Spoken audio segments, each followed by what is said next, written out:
Hello Amane, this is Nicolas Baldeyrou from Paris, from France. I hope you are well and thank you very much for sending your video.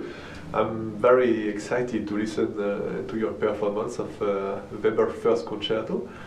I think it's the first big romantic concerto we have in our repertoire and I really love it. So let's get started.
Okay, thank you very much.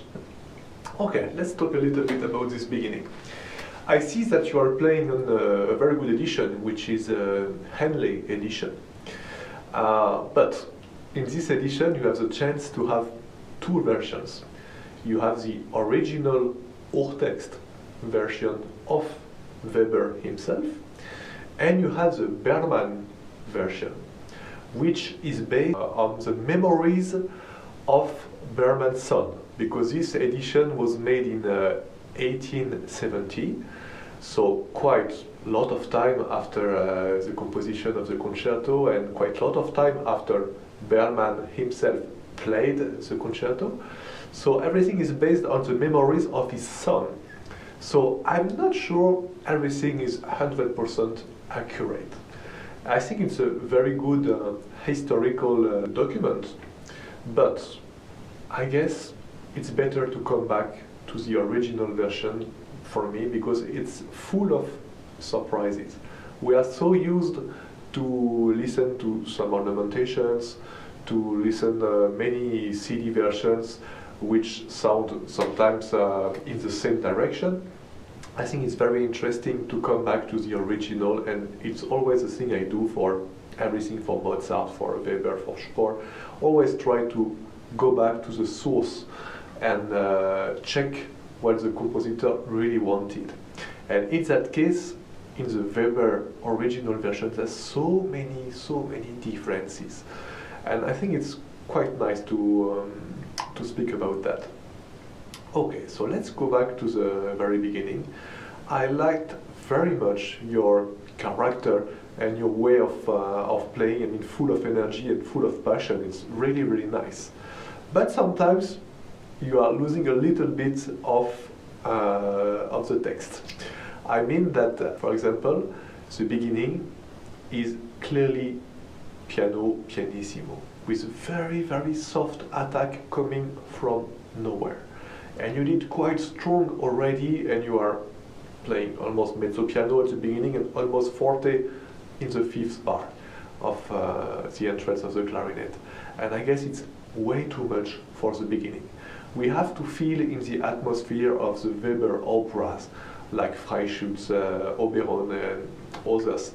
So we have to find this really romantic, mysterious atmosphere. And then it will warm up and become much more appassionato. But at the beginning it's really not. So I would suggest to start really pianissimo with a very dark and soft color. And for that reason I would use this fingering, which is the fork fingering. We call that in French fork, like first finger, and that's it. And this fingering gives a little bit more resistance and some darker sound. The normal one, I mean on the right side, is good, but very bright and very large already. And I guess it's not the best solution here. Okay, so I would just start pianissimo, then make a direction, then start pianissimo again, and then make a direction.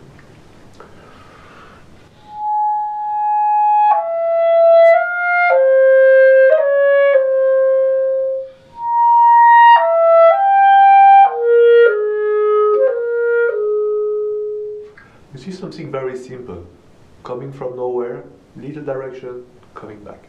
That's it. And then I would use again this fingering for the interval. I think for the synchronization it's much easier than doing this rotation with the right hand. Okay? And then in the next part, starting from very soft dynamic, I would maybe use a little bit more staccato. I mean, there's many possibilities of articulation here, but in your version, there was too much legato, and too much legato in the piano, it's always a little bit confused from outside. If you play in a big hall with a big resonance, you need a little bit more articulation, okay? And this will give much more character also. So,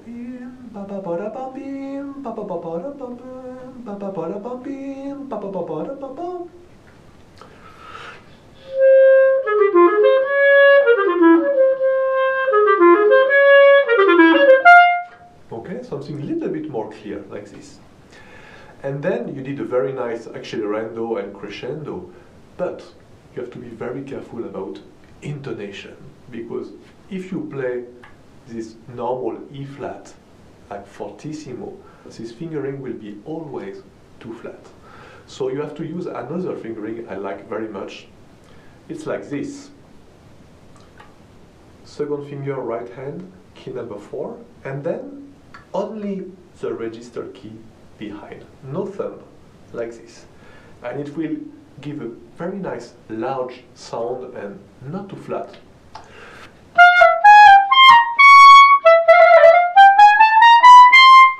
This fingering is very, very useful also to make nice, smooth intervals like octave, like this. Good. And then, of course, you are doing the Berman version, but I think it's a pity because we need a little bit of staccato at the end. If you do, it's not very impressive and it's not very clear from outside. So I would play the normal Weber version, but with some staccato.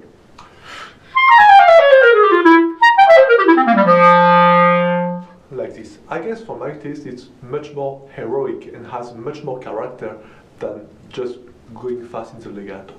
So just think about that. I think it's a good direction for practicing. Then you did a very nice color, it was very nice, but in the last notes, mi, fa, sol, you have to be very careful about intonation. E flat was too high because it's a high note always. So you maybe need a correction with key number 3. Good. Let's go on.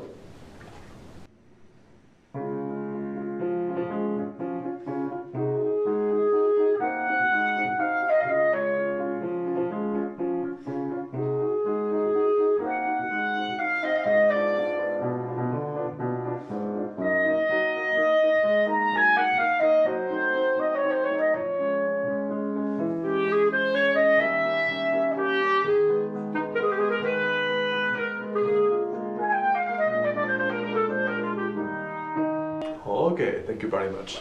Now, the beginning was very nice, very good color, good intonation, but you have to think about making a difference. But the first phrase is do, it's a release, okay, you're going back to E flat major first degree, but the second one is a modulation, and this is very important. That's why you have to make much more crescendo and give much more tension in the sound. That will be much more interesting, I guess. And then it's the same, always look for harmonic directions. So you can do much more dynamic like this, being of course very careful with intonation because your last E flat was a little bit too sharp. This one. Okay, so just think about being smaller with the embouchure, with a better speed of air, a little bit more speed, and with a very low position of the tongue.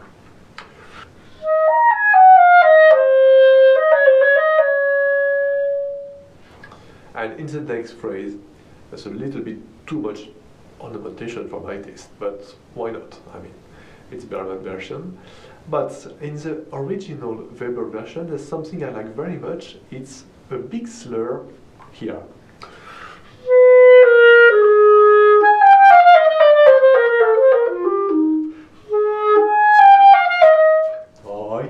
And this interval is very vocal and very interesting. And you don't find that in Berman version. I think it's really a pity. So I would do this slur, and then don't complicate your life too much. I think it's not really needed because it's a big release. So in a big release, you don't need to add tension with the staccato. So I would just do my two. That's plenty enough, I guess. Okay, let's go on.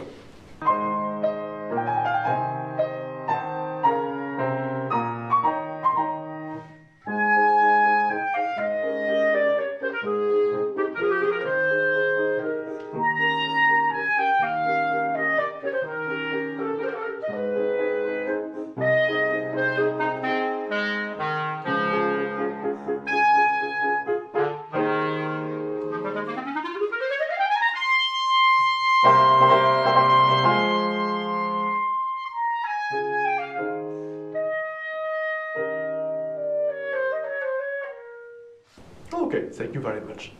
So this place is a very nice one because you have to sing like in the opera. It's a very nice place. That's why I wouldn't do too many ornamentations. I would keep something more simple. But the most important thing is about the way of holding the phrases. Now you do little bit like that. So don't forget that when you have a slur, it always means tension in the direction in the phrase. So always keep your support, keep your air very fast.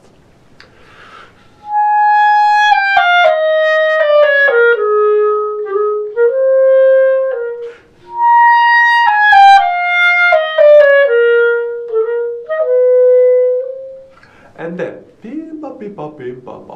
don't try to make a speed competition with this big scale in staccato. I guess it's a cadenza. So a cadenza is very often starting slower and then getting more fluid and faster. So I wouldn't do any double staccato or anything fancy like this. I would just keep my single staccato in a reasonable tempo. It will be much more effective because we will hear each note and the articulation will be much more clear for the audience. So don't try to go too fast, but pay attention to be very clean and very precise all the time.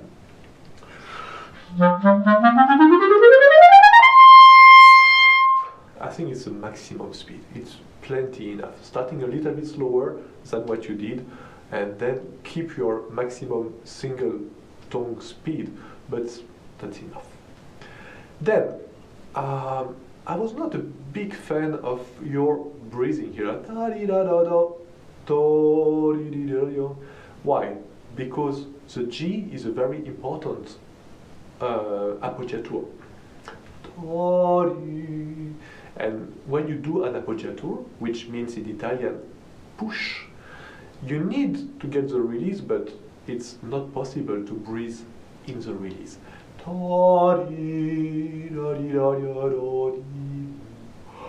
And then you can breathe, okay?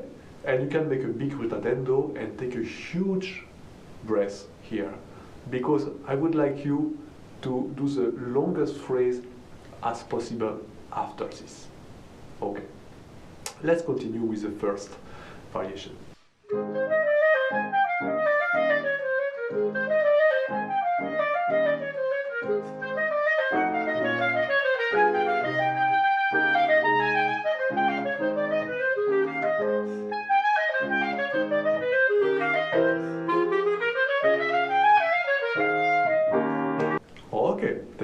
much.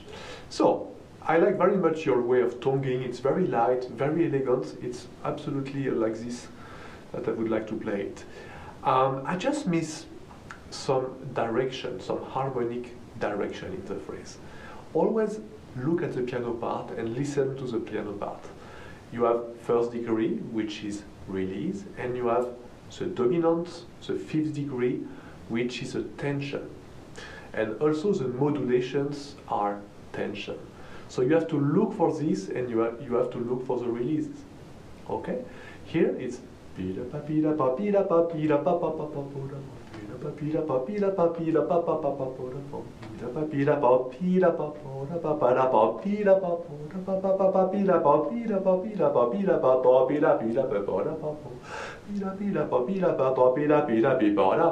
modulation. Okay? So you have to think about that. Okay? Not only about the clarinet part, but about the globality clarinet and orchestra together with the harmonies, which that will be much more interesting. And the next step is maybe to do really less phrasings. Okay? You did, I think, 3 or 4 maybe when I do only 1. So there's no reason about that. It's just about being very economic in your way of playing. I mean, not so loud, very small amount of air. Okay, just tiny directions like this, and that's it. And then you have to breathe much more before. I'll just show you.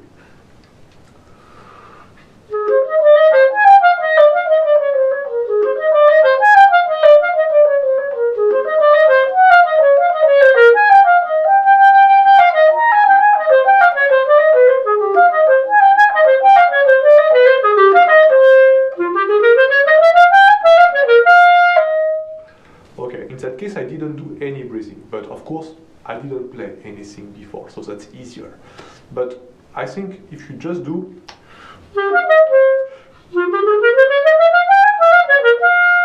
that's perfect, like this. So try to practice this way, playing a little bit less, doing a better breathing before, and just going to the end of your possibilities, because if you breathe too often, you will get completely choked like this, and then your sound will shake. You will not feel good in your body. So forget that. Let's continue with the Bergman cadenza.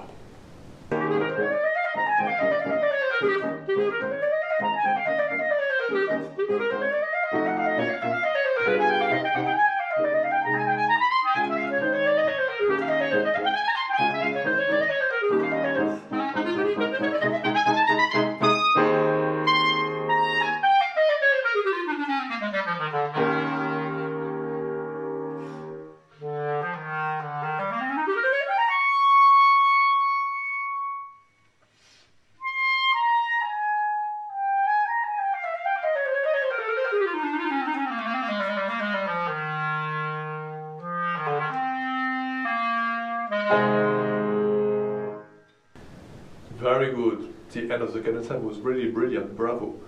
Okay, so let's go back to the Bergman cadenza, which is, I mean, exactly the same than the previous variation. I mean, the same harmonies, the same number of bars, everything.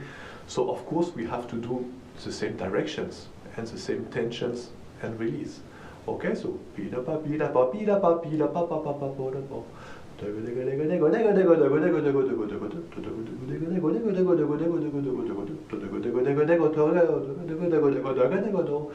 and then it will be much more logic with what happened before.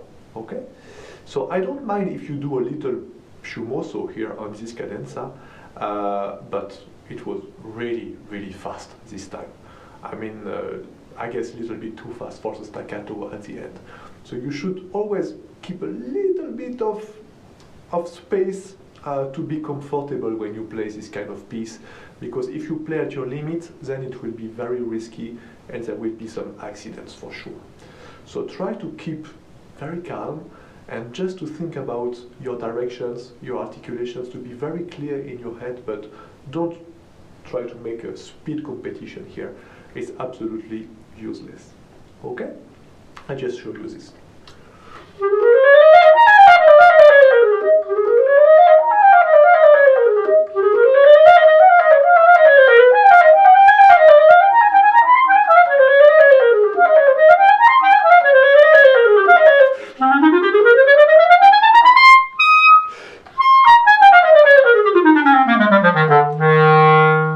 Okay, so you see just simple directions according to the harmonies, and that's it. You can do an echo second time, and then don't force, because we are going very often in the high register, so it's already sounding a lot.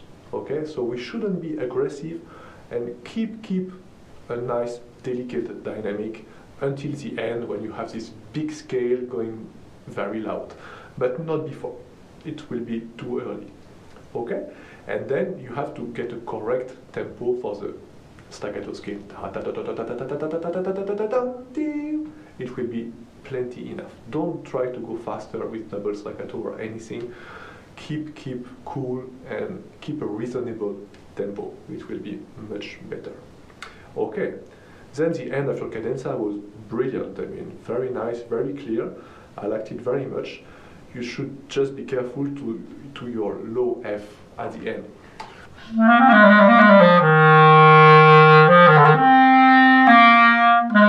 Of course, you don't have on your clarinet the F correction, but even if I don't use it, you can just hold the embouchure a little bit more, open a little bit more, okay, and do not overblow, because if you play fortissimo, it will be too flat.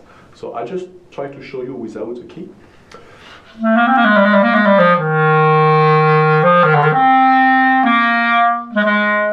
It's a little bit too flat, but it's still okay and acceptable. Okay, so just be very careful about that. Don't overblow your low register. If not, it will be very, very flat. Good. Let's continue and go to the minor section.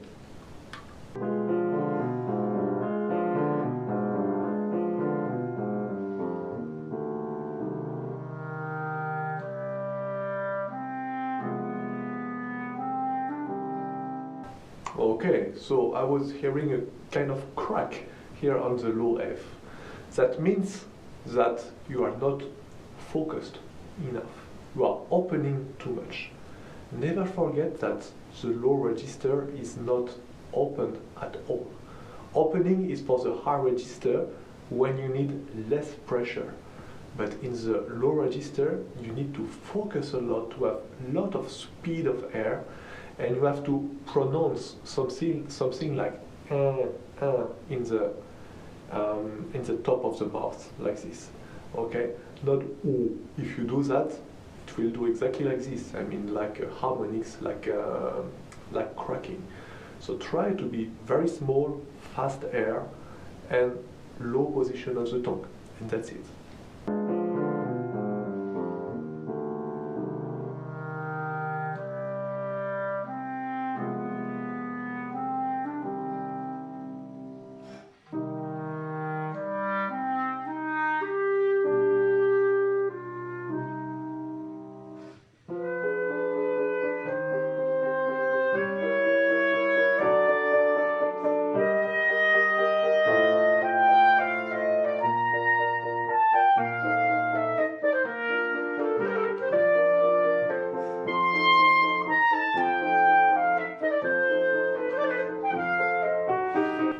Okay, thank you very much.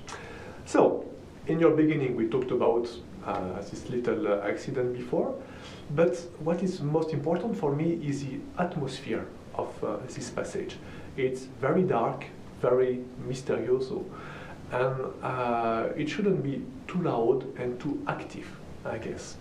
So, the real tempo is yom bom bom bom bim ba re bom bom bom bom bi is 9 bars after.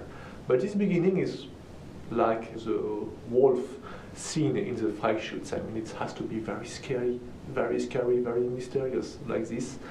So forget the tempo, you can be a little bit slower if you wish. But what I want is something dark with a lot of tension, going to the dominant and releasing. 4, This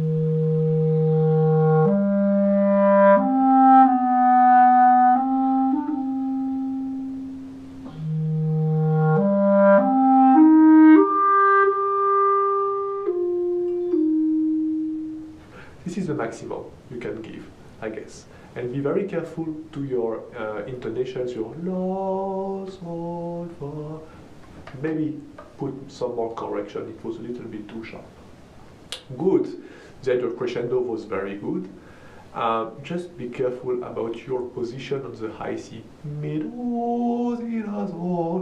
was too flat because it was too open and your embouchure was too large. So try to be whistling like this, very small, hold your embouchure, because the high C, of course, is very sensitive to change of pressure and change of embouchure because it's located in the top of the clarinet. So you have to be very, very careful and hear the note before you play it. Okay? Good. Let's go now to the next variation.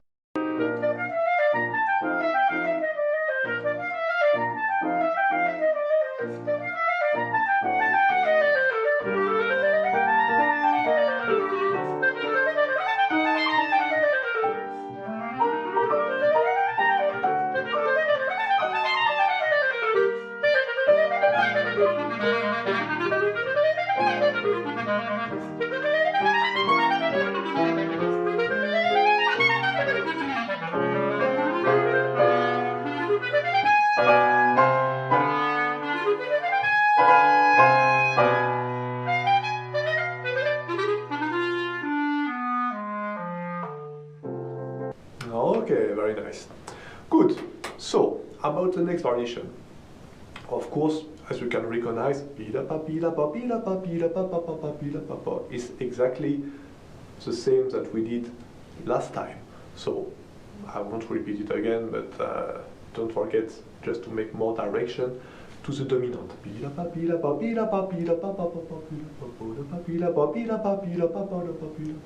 That's it.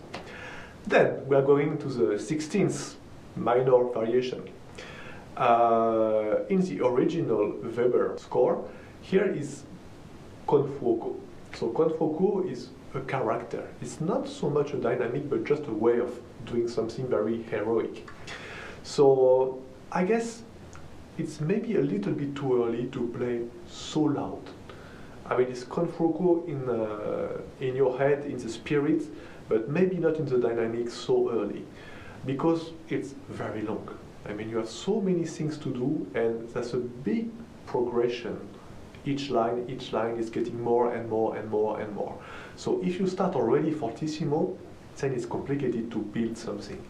So I would maybe start a little bit less, small mezzo forte, which is plenty enough, and also because the piano or the orchestra are playing the tema, and of course that's more interesting than our decoration.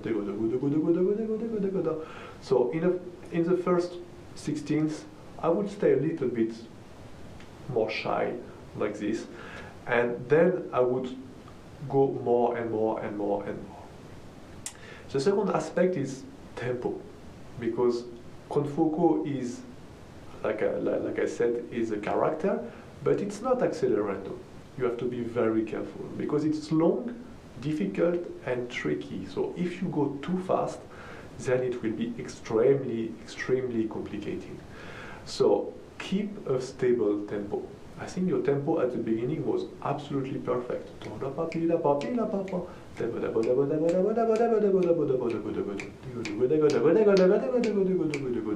Keep it. It's perfect. Don't take any useless risk here. It's really difficult enough, so don't complicate your life going faster. Then, we can talk about articulation, but there's so many possibilities. What I like is in this kind of concerto, there's almost nothing written in the Weber score about articulation. That gives you a lot of freedom, and that's what I like, because we can all personally build our own interpretation. So I could give you my articulations, but What for? I guess it's not very interesting for you. I prefer you to make your own decisions and to think about that. What is more important is intonation at the end, because you have these big scales.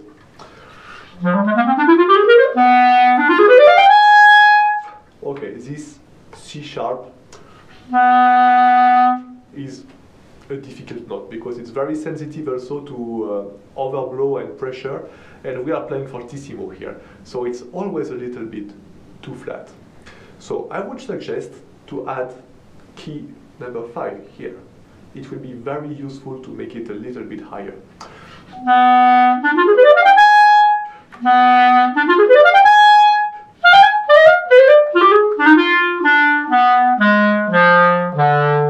Okay, and then I don't think that doing ta-ta-ta is very useful here. Normally in the Weber part is written with legato, but don't forget to keep the line and the dynamic till the end. Yam bim bim pom pom bim pom pom pom. And this pianissimo subito in the orchestra is very interesting, and that we have to keep. So if you do like a small diminuendo before, then you announce it, and it's not a big surprise. So try to keep the passion and the accents, the articulation till the end, and surprise with the horns. That will be very, very interesting. Good. So let's go now to the return of the first thema.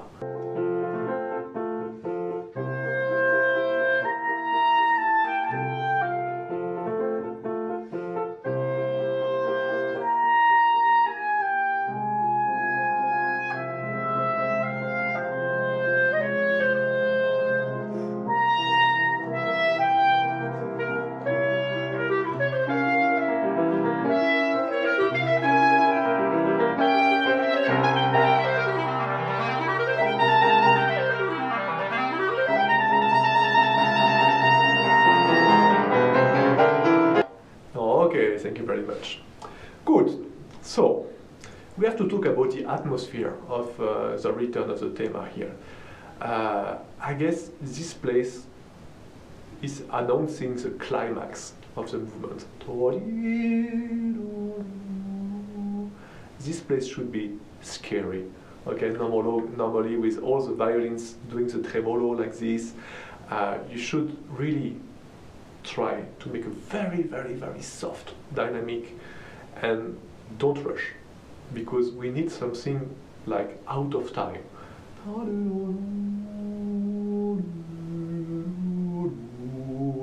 All the audience shouldn't know where we're going. It should be a complete surprise, and you should give very special atmosphere here. And then we will start this big crescendo and big accelerando. But do not announce it before, and don't be too lively before and too appassionato before. I guess it's too early, okay? And then be careful with your tempo. Huh? When you reach the climax,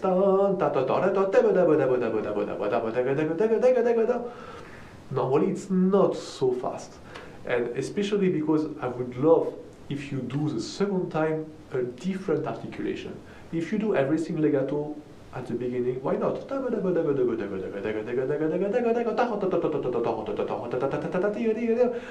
would be much more interesting if you change it to the second time.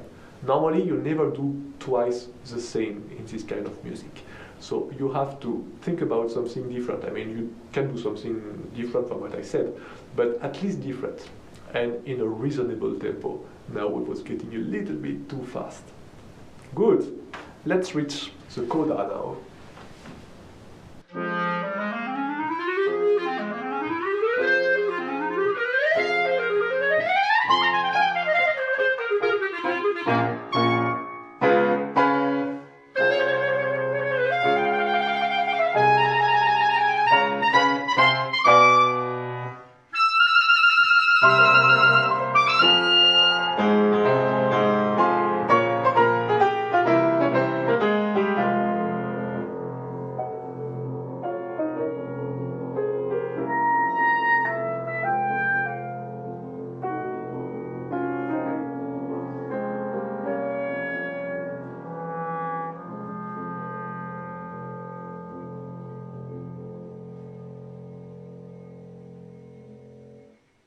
Very nice, very nice.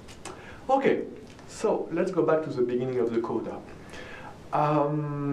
Normally, traditionally, this coda is beginning a little bit slower and accelerando poco a poco. Okay, if you start immediately in the tempo, we have less surprise, and it's a pity. So try to be very strong with a lot of tension, but maybe with a slower tempo at the beginning, and then accelerando poco a poco to reach the normal tempo sur but it shouldn't be faster than the tempo we had before.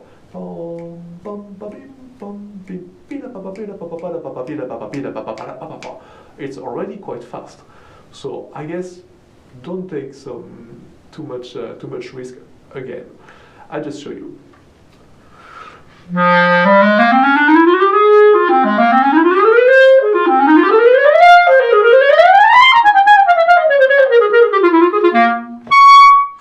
Okay, I guess that's a maximum speed.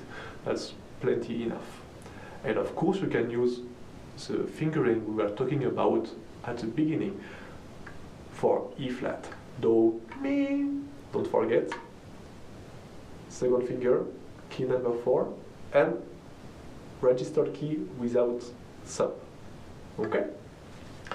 And then, maybe you should be careful with going too fast in the trills. And then I would like to give you a much better fingering for the trill B flat C. I guess you don't know it, but you have to do B flat with key number 7 Bs, and then you trill with third and fourth cadenza keys. That's very, very good fingering and easy and very good in tune. So of course, coming from the trill before, you have to play the normal B flat, but then you have to switch to this left hand trill.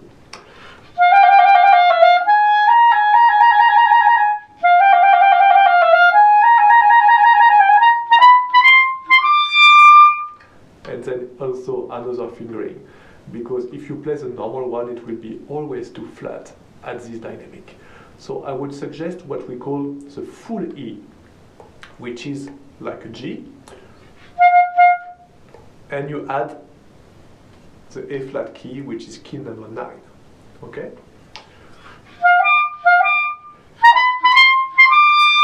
Which is a very good fingering to play very loud, because it's a little bit on the sharp side, so in that case it's absolutely perfect. And to finish with the fingerings here, I guess we can find a better fingering for the last trill F sharp G.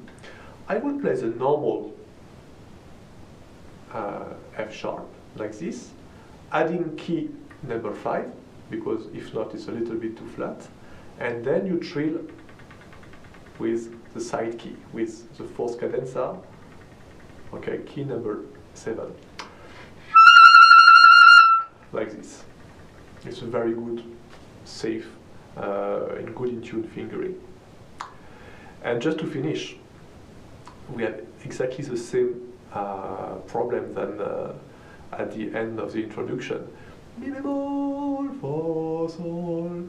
We have to be very careful about this E flat. So don't forget to add key number 3, the F sharp low key, okay? And then it will be even easier for the legato for the F sharp. Okay, I guess you got almost every information to go to the next level now. I guess you have a lot of talent, a lot of passion, a lot of skills also, but now you have to polish all that.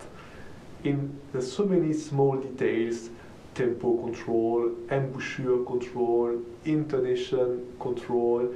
You have to think about that. Not losing your way of playing, which is very nice, of course, and don't be shy now, but keep that, keep your passion, but think about all these small things which will make you even better and even more accurate in your work and in your way of playing in recital, concert, or audition. Okay, so it was a pleasure. Thank you very much, and I hope maybe to meet you in the future in Japan. I hope so. Bye bye.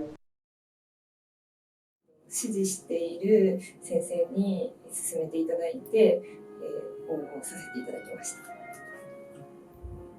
あんまり録音とかそういうものをしたことがなかったので、今回映像と音をどちらも入れて、ちゃんとした形で撮っていただけたのがちょっと嬉しかったのと、あまりその連符とかはちょっとうまくできなかったんですけれども、でも全体を通して楽しく吹けたかなと思います。私の知らない指使いをたくさん教えていただきましたし、何よりその音一つ一つに対しての明確な本当に、ピンポイントでの意識の違いというのもちょっと音に痛感させられましたし、私もその明確な音のイメージを持って演奏していきたいなと思います。今現在高校3年生で、将来プロのクラリネット奏者になるために、毎日自宅で練習しています。現在、オンライン進学のために、毎日練習しているところです。クラリネットは中学生になって、吹奏楽部に入った時に始めました。クラリネットは本当に楽器の中でも音域も広いですし、音の出せる範囲が広い、柔らかい音だったり、すごい狭くてちょっときつい音だったり、いろんな曲に対応できる楽器で、そのオーケストラもジャズもポップスも本当に幅広いジャンルで活躍できる楽器なので、本当にいろんなジャンルで関われるので、すごい好きです。将来海外に行ってみたい気持ちが強くて、具体的にはフランスの方に行きたいなと思っているんですけれども、その先、オーケストラのクラリネット奏者になりたくて、その音楽大学に進学できた場合は、オーケストラの曲をもっといっぱい勉強して、ソロの方ももちろんですけれども、いろんな作曲家の歴史とかそういうものも勉強していきたいなと思っています。